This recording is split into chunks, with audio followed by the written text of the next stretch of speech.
You know, 2 weeks ago, I'd probably never heard the term self-quarantine. I was familiar with both words, but not hyphenated together.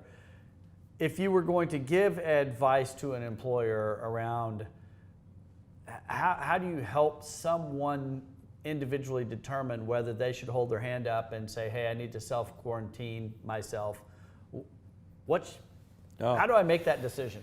It's tough. So it's got to be a terrible situation to have, to start to feel a little bit ill and know you've got to get paid, and you're not going to die of it, and you're not going to kill your kids. So how do you raise your hand?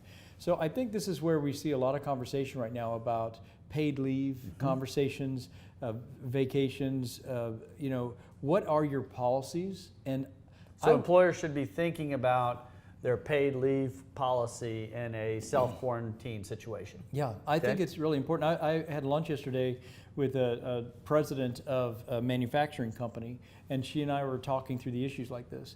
And she basically, they make furniture. And so she basically has got it set up to shut down all factories for 3 weeks if this becomes a problem. And she's going to quarantine everybody, and they're going to pay everybody. If it becomes a problem. If it becomes a problem. They have not made that decision yet. But she's gotten all of the logistics done.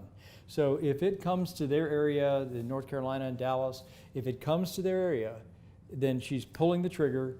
Everybody's going to quarantine. She's going to stop the presses for 3 weeks and kind of go through the community and then look at reopening it, and she's going to pay everybody for that period of time because the employees they have couldn't afford it. That's a very conscious thing to do. Mm-hmm. I'm not sure that every company in America can even afford something like that. So looking at your company, figuring out how you're going to manage people through this, but I think this is the important question that we need to be asking right now, because if you get caught flat-footed and it comes through your community really aggressively and you don't have a plan, it could get very troublesome very quickly.